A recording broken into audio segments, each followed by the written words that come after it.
Jaya Radha Madhava Kunja Bihari.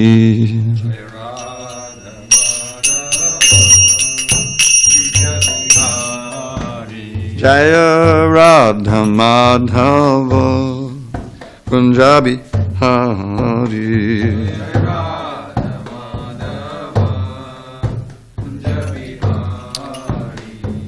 Gopi Jana Vallabha Girivaradhari.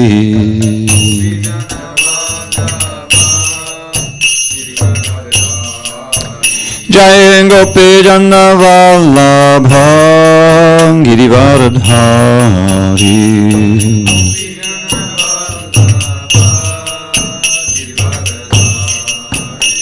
Yashodanandana Braja Jana Ranjana. Yashodanandana Braja Jana Ranjana. Yamuna Tira Vanachari. Yamuna Tira Vanachari. Jaya Radha Madhava Kunja Bihari.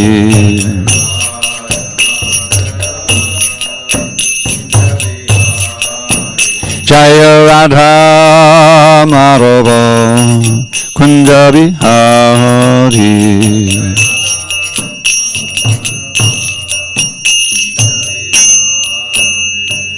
Jai Mr. Bhad Paramahansa Purudikacharya Ashtottara Sri Srimad Divine Grace Srila A.C. Bhakti Vedanta Swami Prabhupada Ki Jai.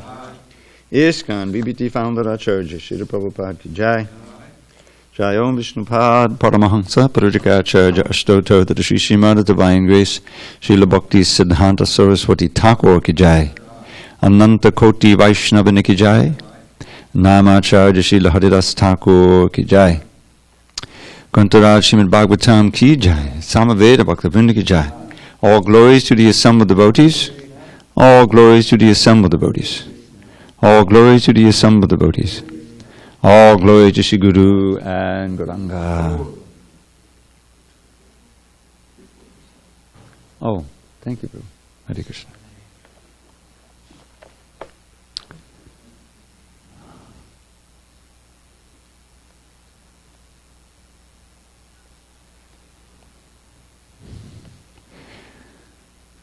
Narayan Namaskritya Narang Chaiva Narottamam Deving Saraswatim Vyasam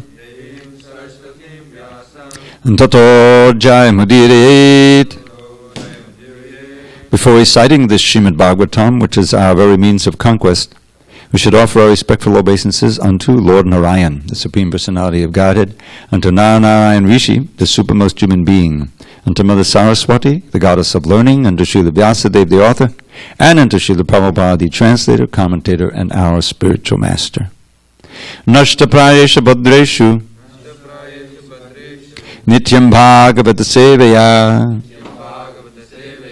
bhagavatyuttama shloke bhakti bhavati naishtiki. By regular attendance in classes on Srimad Bhagavatam and by rendering devotional service to the pure devotee, all that is inauspicious within the heart is destroyed almost to nil, and loving devotion to the Supreme Lord, who is glorified in transcendental songs, is established as an irrevocable fact. Om Namo Bhagavate Vasudevaya. Om Namo Bhagavate Vasudevaya. Om Namo Bhagavate Vasudevaya.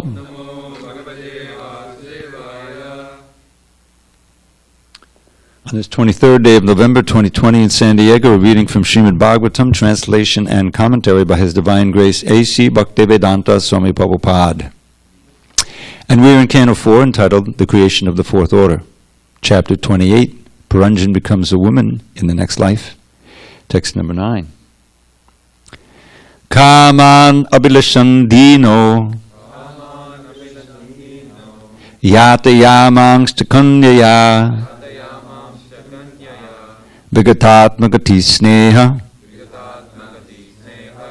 Puttadarangsta lalayan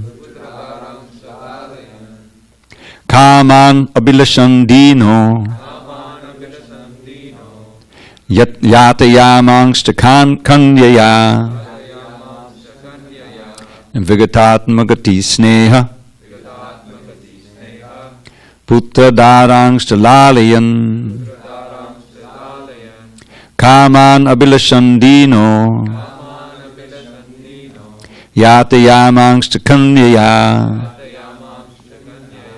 Vigatatmakati sneha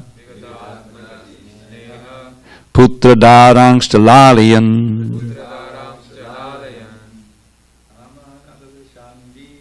Kaman abilasandino Yatayamangsta kanyaya Vigatatmakati sneha Puttadarangsta lalayan Kaman abilasandino Katayamangsta kanyaya Vigatatmakati sneha lalayan Kaman abilasandino Yatayamangsta kanyaya Vigatatmakati sneha Puttadarangsta lalayan Kaman abilasandino Yatayamangsta kanyaya Vigatatmakati sneha Puttadarangsta lalayan Kaman abilasandino Yatayamangsta kanyaya Vigatatmakati sneha Puttadarangsta lalayan Kaman abilasandino Yatayamangsta kanyaya Vigatatmakati sneha Puttadarangsta lalayan. Go ahead, Glenn. Kaman abilasandino Yatayamangsta kanyaya Vigatatmakati sneha Puttadarangsta lalayan. Kaman, objects of enjoyment. Abhilashan, always lusting after. Dinaha, the poor man. Yatayaman, stale. Cha, also. Kanyaya, by the influence of Kala Kanya. Vigata, lust. Atmagati, real purpose of life. Sneha, attachment to. Putra, sons. Dharan, wife. Cha, and. Lalayan, affectionately maintaining. Translation. The objects of enjoyment became stale by the influence of Kala Kanya. Due to the continuance of his lusty desires, King Puranjan became very poor in everything. Thus he did not understand the aim of life. He was still very affectionate toward his wife and children, and he worried about maintaining them. Purport. This is exactly the position of present civilization. Everyone is engaged in maintaining the body, home, and family. Consequently, everyone becomes confused at the end of life, not knowing what spiritual life and the goal of human life are. In a civilization of sense gratification, there cannot be spiritual life, because a person thinks only of this life. Although the next life is a fact, no information is given about it. Om Jnana Timirandasya Jnananjana Salakaya Chakshu Unmilitam Mena Tasmai Shri Gurave Namaha. I was born in the darkness of ignorance, but my spiritual master Srila Prabhupada opened my eyes with the torchlight of knowledge. I offer my humble obeisances unto him and to all members of Sri Parampara, the disciplic succession. So, we're continuing to hear about the end of King Puranjan's lifetime, that particular lifetime. And again, he reiterates how the objects of enjoyment become stale, being unable to enjoy them because of the deterioration of the senses, the deterioration of the mind. They can become stale because of the influence of the Kala Kanya. Kala Kanya is the daughter of time, which is Jara, old age, and its attendant diseases and disabilities. So this is the nature of material life. But the modern age, they're always claiming that they have a solution. I just read that they learned how to turn back the aging process. Did you read that? Supposedly. Seriously. There's this news story, a couple of days now, some Israeli scientists. They've been able to lengthen the telomeres. Anyway, there's this whole thing going on. And this will give great hope to those millionaires who can afford the treatment, But it's hopeless. The body is meant to be dissolved.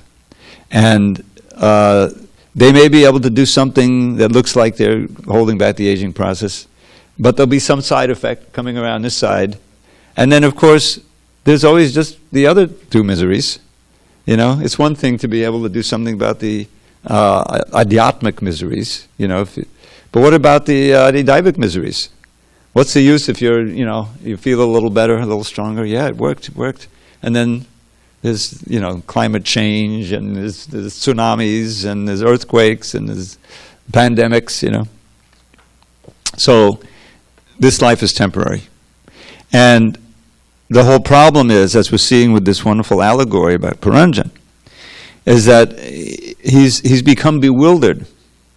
The problem is the bewilderment. Not understanding what we are, not understanding the nature of this world, not understanding at all where everything came from. In other words, just being completely illusioned, just like an animal. And therefore being under the control of the senses, and that which infects the senses, as Krishna describes in the third chapter, which we're just finishing up in the Bhagavad Gita class. What is that? Avritam ganameteno gyanino nityavaidana kamarupena konteya dushpalena nalena cha. That this lust, as he describes in the subsequent verses, infects the senses, the mind, and intelligence. And through them it covers the real knowledge of the soul, the jnanina, the wise soul. And in that bewildered state, you're helpless. You're under the control of the senses and the mind and the lusty intelligence and the sense objects, which are placed before you as pleasurable or painful. And then you develop attachment for them, and by the attachment, lust gets stronger, and you become uncontrollably eager to enjoy them. Or on the obverse side, there's always the opposite side, to avoid the pains that are coming. And this is your whole life. I always like to refer to this first because it's so cogent. When Lord Chaitanya spoke to Sanatana Goswami in chapter 21, I believe, where he's beginning to describe the process of devotional service. Kama dinam katina katita palita durni deshas. Tesham jata mai nakaruna natrapa no upashanti. Uttri jayata nadi yodapate sampratam labna buddhis. Tvamayata kshadanam abhayam mam diyung svatmadasi. So in this verse, he describes the awakened soul and the mood that we should be in.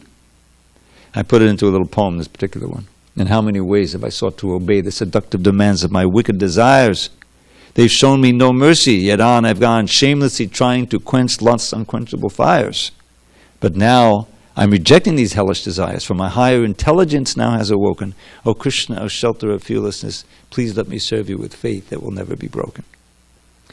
And so when we come in contact with the higher knowledge through the scripture, through the devotees, through the super soul, these are the three ways in which Krishna tries to enlighten us, and we're a little bit receptive to it, we have to come to this point of understanding how we've been bound by these unwanted desires, by this illusory attempt to enjoy in this material world. And that we want to get out of this grip, this demand. It's just like slave drivers, you know. They don't have any mercy. That's what he said. There's no mercy. And they keep demanding, I keep serving, they're never satisfied, you know. So the way out is by purifying the intelligence, enlightening the intelligence through hearing from devotees, from the Lord himself, through the medium, the Shastra, from the Guru Sadhu Shastra. And that can give us the strength to say no to the desires, but that's not enough. You have to, because by nature, those senses need to be used, the mind needs to be used and engaged. We are enjoying living beings. So that's why he says, now engage me in your service. He goes to the... So, I want to, if you will allow me, to refer to another part of the Bhagavatam that's coming up, the next chapter, the next canto. In the 5th canto, one of the, there's wonderful instructions there by Lord Rishabhdev, and then his son, Bharat, he has his great pastime where he gives up his kingdom. He was the king of the whole world. He gave it up at a young age, and he went to the forest. He started meditating, Bhakti meditation, and he rose all the way up to Bhava, you know. But then he, by Krishna's arrangement, whatever, he contacted this attraction for a fawn, a baby deer. You know the story. And it's kind of like, well, what would we do in a circumstance like that? You know? Well, obviously you have to, you know, this poor fawn, you know, the story, he's meditating, and then he hears a lion roaring, and the lion is going after a pregnant deer who somehow just escapes and jumps into a stream that's right near where his ashram is. So apparently lions don't go into streams. They don't swim or whatever. So it's safe from the lion. You know, it's still heart's beating a mile a minute. She's going across the other side. Finally she gets to the other side and just collapses out of exhaustion, gives birth there and expires. So now you have this little baby fawn that just came out. So what... Any human being, when to speak of a soft-hearted devotee, would try to help this fawn, you know. So the fawn naturally becomes completely attached to Bharat because that's the only mother he knows. And Bharat just feeds and feeds, you know, and then before you know it, it's described how he's meditating and the fawn's coming up and nibbling on his ear, you know. It's time to eat, you know, okay. And then the fawn doesn't come on time and says, what happened? What happened? Did he get into trouble? So his mind becomes distracted. So when he leaves his body, when he dies, he's thinking of that fawn. He takes the body of a deer. So it goes on. And in the body of a deer, he was able to remember his past life. It wasn't an ordinary deer. So he didn't hang out with the other deer. You know, he kind of found a little ashram of devotees. You know, he could just listen to Katha. Next birth, Jadabhart, he plays at being dumb. He's a Brahmin family, you know. But he plays at being dumb. Doesn't say anything, you know, so they, you know. Anyway, it goes on like that. And eventually he gets dragoon, kind of, you know, drafted into carrying a palanquin of this king, Rahugana, who's a king, you know, but he's also appreciative of devotees. But all he thinks he has here is a little, you know, worker. So he's carrying it, but he doesn't want to step on any ants, and so he's, you know, moving around, and the whole palanquin becomes unsteady, and King Rahugana says, what's going on? You know, and said, well, this is the new man. You know, he's not carrying properly. So he berates him, you know, first, you know. And so Jadabhart, finally, he speaks. And what comes out of his mouth is pure transcendental knowledge. And Rahugana says, oh my God, you're a realized soul. He jumps down from the palanquin, offers a obeisance, and then there's this whole exchange. And we're thinking this allegory is kind of graphic, and it's, you know, description of, it's nothing like Bharat's description of the forest of material enjoyment. I mean, when that came out, you know, these cantos, when they came out, they had a big effect on the movement. Everyone would read them and say, oh my God, you know, he's describing again and again the intricacies of attachment and misery of the attached householder, you know, not a real devotee there.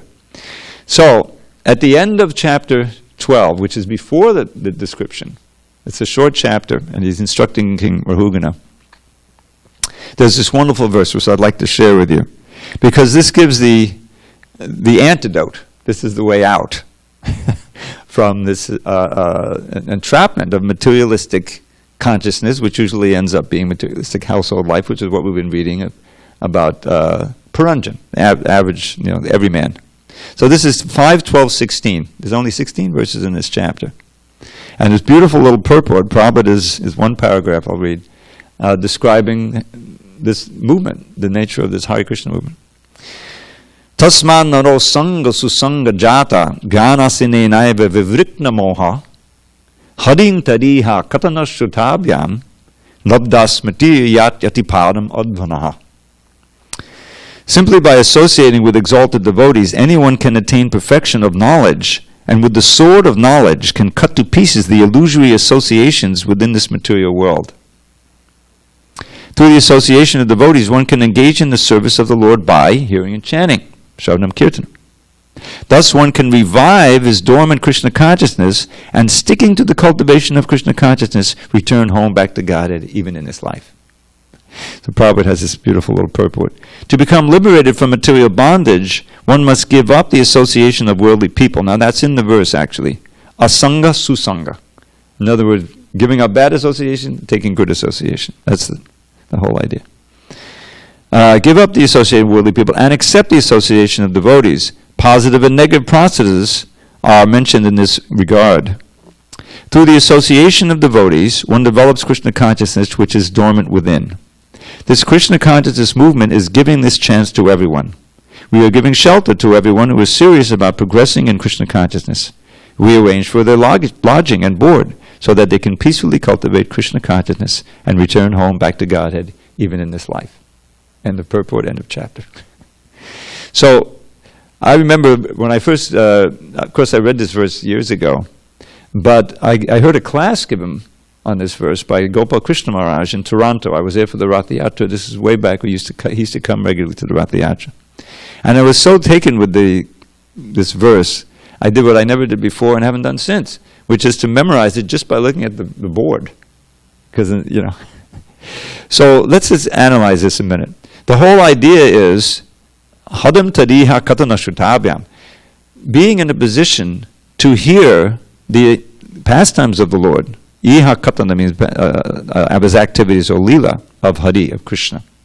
So that's not an easy thing to attain. It's a very rare treasure. You may be able to go on to Wikipedia, and look up prema. I mean, you can look up all this stuff, and you'll get something. And a lot of these articles are written by devotees, so don't get me wrong, there's good stuff up there.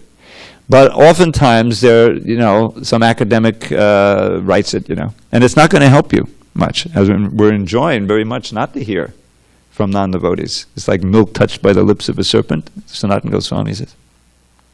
Looks the same, tastes the same, but it has a poisonous effect. So to actually be able to have the association of actual devotees of Krishna, to hear about Krishna, what to speak of having an abundance of pure katha given by Srila Prabhupada, recorded in his books, and also I recommend try to get over the hump of understanding, being able to hear Prabhupada's accent, so you can hear his lectures, because it has a certain unique quality, the pure devotee speaking about Krishna. But in other words, we have an abundance of opportunity. All that's necessary is for us to cultivate the desire and the eagerness to hear. And that comes through association, and it comes through surrender. The giving up those things that are detrimental and accepting those things that are favorable for devotional service. And of course, the main thing favorable is chanting Hare Krishna. Chanting Hare Krishna, even for a short time, with attention, with devotion, will plant the seed in your heart of desiring to learn more about Krishna. Now, it has to be cultivated carefully, and we can commit offenses and lose that desire. But it's all based on desire. And this brings up another verse that Prabhupada often chanted, as to how we came in the material world. And it's also how we stay in the material world. Itcha dvesha samutena, dvanda mohena bharata, sarva bhutani sammoham sarga yanti parantapa. Notice that the word moha appears several times in this verse. So at first, Prabhupada often uses this verse to describe how we entered in the material world. Because the word sarga is there. Sarga means creation.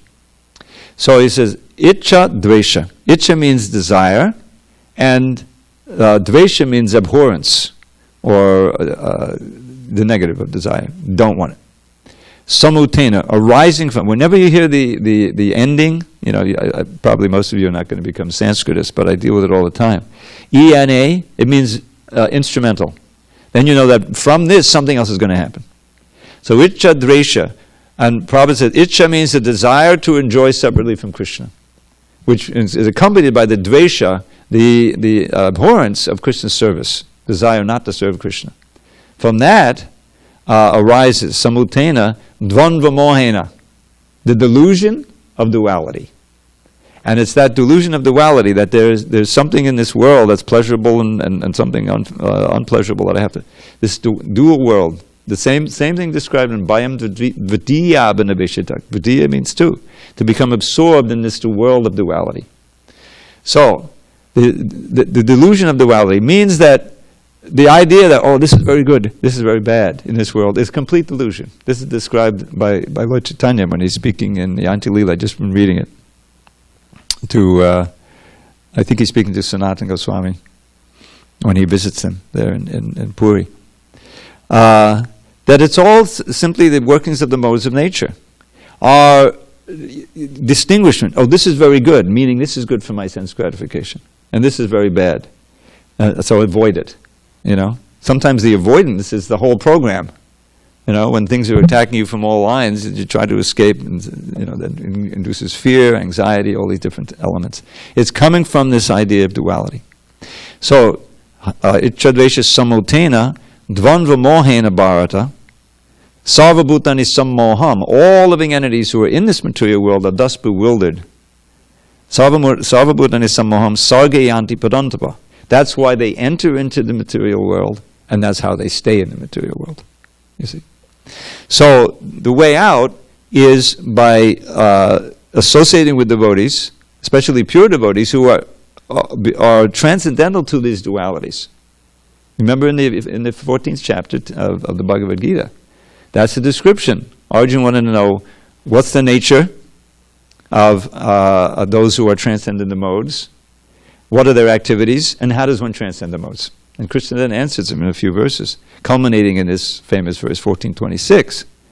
Mam chayova bicharena bhakti yogena sevate sagunan samititaitan brahmabhuya yakapate. Brahmabhuya platform is beyond the modes, and beyond the sense of duality. How do you get there? By unflinching devotional service to Krishna. Avya bicharena bhakti yogena sevate. They transcend the modes and come to the platform of Brahman. And so that's a long way toward extricating ourselves from this duality. So the process really is all dependent on association. Even you open up a book, you open a Prabhupada's book, that's the most important kind of association we can get. And it also depends on your state of consciousness as you read the book. You should be eager to learn, you should be hearing, and be so thankful that we've gotten this opportunity. Sometimes we take it for granted, the books are everywhere, But Prabhupada wanted us to really worship these books and be very careful. That brings me up to the point. Don't place any sacred words on the place where we sit. Somebody put that little sheet of the song we sing down on where we sit. Just be conscious, respect the books, respect any sacred words. So, back to our verse by that I saved here. This is okay. Give me a second. What is the essential thing here? It says giving up bad association and accepting good association. Giving up that bad association is part of the process of surrender.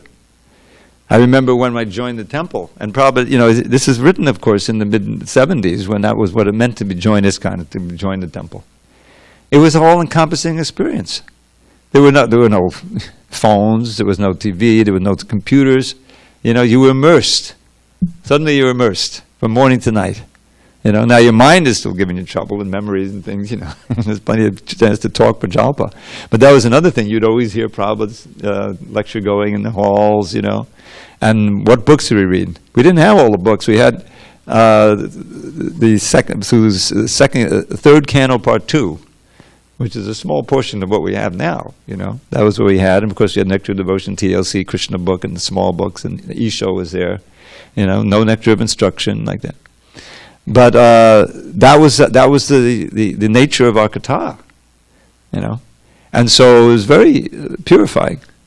Plus, you know, a lot of devotees together, and morning and evening program. It was just understood, if you want to live in a temple. I couldn't just join a temple. There was a halfway house. See if you could make it. You know who else was in that halfway house? Dravida Swami. He wasn't a Swami yet. He was part of it. There's some other devotees, I forget. Gopi Jana Ballabha. Huh? No. He was a bhakta. He was a bhakta, you know. Not everybody made it. So what I'm getting at is that it was by the hard, you know, the hard work and sacrifice of Srila Prabhupada. He set up these temples and the ashrams, and by the time I got there, the whole morning program, the whole thing had been set up, so that this was what was done, you know, and there'd be classes morning and evening, and so this is exactly what Prabhupada describes in this purport: asanga susanga. No more all this crazy, you know, association from outside. Suddenly you get susanga. Now, with different qualities, devotees are at different levels, but it's all basically Krishna Katha. And from that is generated jata, the jnanasina. Now, this is an important idea, that knowledge that you're getting in this association acts like a sword. It's a sword to vivrikna moha, to cut to pieces your illusion, you know. Now, we still have the mind, you know, we're working with, in other words, obviously it's a process. But that's what's happening. And Krishna from within your heart is purifying. What is that? Shinvatam sakata Krishna punya shavana kirtana kuridyantaksto ihabhadrani vidunoti suritsatam. Krishna is our best friend. Ever well-wisher. This whole phrase, ever well-wisher, comes from that word surit. Prabhupada describes it, the different kinds of friends you may have. Bandhu, sakha, you know, others. As in English, there's so many different kinds. But the surit is someone who's, you know, in your heart, or he's your ever well-wisher. He always has your best interest at heart and willing to work with you. So as soon as we start hearing about him from the right source and in the right frame of mind, Krishna within, he's wiping away so many abhadras, you know, so many reactions, sinful reactions are wiped away. My goodness, those of us who joined after some time, you know, living in religion, oh my God, what you've been saved from, all the things you've eaten, the experiences you had, you know, the sins you committed, just to have that cleansed away is like such a unloading of burden, and you can feel it. You can feel, you know, that you're getting clearer and that you're more enthusiastic for the kirtans or for the hearing and everything. You know, this is the process. So then, what's the content of the hearing? How do you get that knowledge? Hadim tadiha katana shrutavya. The activities and the name, form, qualities, pastimes of Krishna, hearing and chanting, katina and shrutavyam. And then this word labda smatir is very important. Prabhupada understands it here, which is perfectly logical. Then one revives, right? Revive is dormant Krishna kindness. Labda smatir means to remember. But Vishwanath Chakravarti also has another idea, is that labda smatir means you gain constant remembrance. You gain remembrance. And that reminds me of another passage, which I won't go into detail. At the end of the Bhagavatam, right in the 12th canto, I think it's the end of the 12th chapter, right next to the last chapter, Sutta Goswami has 8 verses describing the benefits of hearing and chanting. And I gave it a name. I hope it's not offensive. The Krishna Katashtaka. So he describes there the effects. It's a very nice ashtaka. It begins with the word Sankirtan. Sankirtamano Bhagavan Ananda. By hearing them, it's an expansion on that verse we just quoted, Srinvatam Sukada Krishna. That Krishna enters the heart, or he's in the heart, and he cleanses away everything inauspicious. You know, just like a powerful wind dissipates the fog. We had some fog yesterday, or the sun rising. And then he contrasts the contrast is throughout this whole series, most of it. On the other hand, Mishagadasta Yasatira Sakata, those words that don't glorify Hari are false and useless and harmful. And then he has, in the middle of the verse, he said, Tadeva Satyam, Tadohaiva Mangalam, Tadeva Punyam, Bhagavad Gunodayam, Tadeva Ramyam, Ruchiram, Nabang, Tadeva Shashrang, Manaso Mahotsavam, Tadeva Shokana Vishoshananganam, Yaduttama Shloka Yashona Giyate. Those words that glorify Uttama Shloka, he who is glorified in the best of shlokas, have these qualities. They're true, they're very auspicious, they're purifying, Tadevasam Tadvaiva Mangalam Punyam Bhagavad Gunodayam, and they give rise to remembrance of the qualities of Bhagavan. Ramyam, very delightful. Ruchiram, tasty. Navang, ever fresh. This is very important, because everything in the material world gets stale. That's part of the verse we read, right? Yata yamams. So his senses are all wearing out, You can't enjoy material sense pleasure unless you have the proper senses and mind for it. So he still has the desire, but he doesn't have the ability to understand. But Krishna consciousness, you can be 81, 85, 89, but if you can hear, you can remember, you can still enjoy. Because the pleasure is coming straight from the heart, from the reservoir of pleasure. So that's a great advantage. So then he says, Tadeva Shashrang Manaso Mahotsavam. So what is a Mahotsavam? Mukunda Charan. Maha Utsava. Yes, for the mind. Manaso Mahotsavam. It's an eternal festival for the mind. This kata, pure kata, when you're purified. So this is the idea. It's eternal. It doesn't come and go. Those who are intelligent don't take pleasure in the senses, because it's a source of pain and it has a beginning and an end. This has no end. On the other hand, Nayad Vichas Chitta Badang Hare Yasho. You recognize that line, Vijay? Nayad Vichas Chitta Badang Hare. Yes. The words that don't describe Krishna are like a pilgrimage place of crows. All over the internet. The internet is practically crow loka. It's just, except for those parts that glorify the Lord, But compared to the billions and billions and billions of sights and sounds and everything you get. And it's there in everybody's hand. It's a tragedy. These poor kids growing up, you get to be 13, 14, you got your own soul, you got your own, a phone. And late at night, you get onto that site. I don't have to be explicit. It's impossible. It's such a dangerous, horrible situation. So we have the antidote. So this is giving. So then he describes eventually, and I'm coming to the conclusion here, that the results of this constant hearing is that avasmati shrita pada padmayo is the constant remembrance of Sridhar. Sridhar is the name for Krishna. He is the Lord of Shri. And then the last verse, which is one of the ones that Bhakti Siddhanta Saraswati Thakur would quote. This is in that big book, Bhakti Vaibhava, Bhakti Siddhanta Bhava. There's a whole chapter just on his quoted verses. And Avismati Krishna Badara Vindayo Chinotya Baddhani Chashangtanoti Sattvasya Shuddhim Paramatma Bhaktim Gyanancha Vijnana Viraga Yuktam. So he ends with this, which is back to this verse from the 5th canto, and also in context with what we're reading here. Avismati. Now, I recently made an editorial change in this one. This book was not written by Srila Prabhupada. It's 12th canto. And we have the word avismati, which means remembrance. But actually, it's more than remembrance. It's no forgetfulness. You see? Avismati. It means constant remembrance. Because we remember Krishna, but then we sometimes forget him.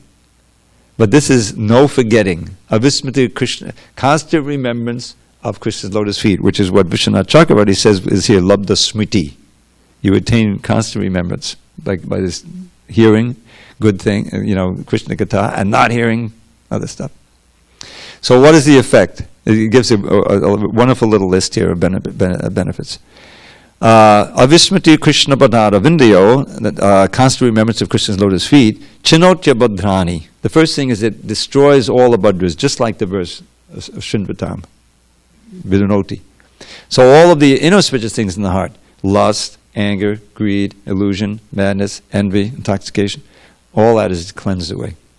Chinotya Badhrani and Sham Tanoti. Now this word Sham is not a common word, but it's in the name Shankara for Shiva. He who does good fortune for everyone, makes good fortune. So this is what we want, Sham Tanoti. It expands your good fortune. Then it says, Sattvasya Shuddhim, it purifies your existence. Hearing Krishna Gita, not from the right source. Paramatma Bhaktim, and you get Bhakti, devotional service and devotional sentiment for the Supreme Soul, Krishna, which is characterized by Jnana, Vijnana, and Vairagya. By knowledge, realized knowledge, experience, and detachment from everything that's not Krishna. QED, that's the end of the Krishna Katashtika. So that's exactly, all of these advantages what Puranjan doesn't have. He's now longing for that, he's in great distress, being attacked by time and its agents, and all the things that he took pleasure from and that gave him confidence and pride and are being taken away. He still wants the affection of his children and his wife and everything, but they're gone. Now in the modern age, it's even worse, because here he's describing an extended family here. But where do you find those extended families in modern days? If you have a wife and a husband and 1 or 2 kids, oh yes, that's the family. But you can see how fragile that is. The kids grow up. The last thing that the 19 and 20-year-old is thinking of taking care of his retired mother, chances are they go off to school far away and they get other attachments, and everything. And so and it's very unnatural. The natural thing is to have this extended family. Prabhupada describes Varnashram, where you have this responsible children, they grow up, and the parents are doing Vanaprastha, the wife comes back, and the children, of course, will take care of your mother, you took care of us, But with all of these influences and craziness going on, family life is becoming, as Prabhupada says in his book, marriage is becoming practically an imagination in modern society. Marriage, what to speak of extended family. So all of that is a sign of the age in Kali Yuga. So how to survive that? Well, we have to, identify with the family of devotees. Now there can be families, of course, in the Grahastha ashram is there, but the time is such where it works against the traditional thing that's going on, and so really this is our family. We should feel that the devotees are our friends, they are our well-wishers. Certainly, all the acharyas, the parampara, and that's why when we sing in the morning, it's good to remember. When we sing I was just thinking of the Panchatattva mantra. Satyaraj Prabhu wrote a book about this Panchatattva, and I remember reading the beginning of it, how it really helps if you know something about each of these individuals when you chant the Panchatattva mantra. It means so much more to you. Now, of course, we've heard about Lord Chaitanya, read about Lord Chaitanya, but we should read the CC and read about Advaitacharya and his glories, and Nityananda, of course, Nityananda Prabhu, and Gadadhar and Srivas, and that then when you read some wonderful pastimes about them and qualities, and you sing their mantra there, it means that much more to you. It has much more effect. And that's why I always stress, we used to have, maybe we can reinstitute it, where I reviewed one of the verses in the morning. We started with the Gurvashtaka. What does each word mean? What's it being said? So that next time we sing it, it goes deeper into the heart. Because we're inundated with these transcendental words, and they're meant to go deep into our heart and consciousness. So that when we glorify and we hear the glorification, it has a deeper meaning for us. Because otherwise there's all kinds of words. We're in a flood of nonsense experiences and memories too. So this is some of the thoughts that came up from studying this verse today. That Puranjan, he's helpless. All he's got is these attachments, and they're being taken away, and the whole city of his body is being destroyed, and so he's desperate, But he has some good punya, because he takes birth as a woman who marries a devotee, and so it has a kind of happy ending, But still, it's very telling and important for us to understand the significance of this allegory we're hearing. All right, any discussion on these verses and my take on it? There's that Mike. He's crying in the wilderness. All right, we'll end on a high note. One little verse for you. This is this is one, yeah. This is a verse that actually Prabhupada quotes in the second canto.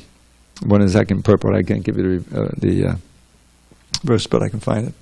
Vidachayamay dandam dinabando dayangva gatanihida babakar kachadanya mamati nipatata shatukoti nimalang vang navangvas tadabikida payodak stuyate chatakena.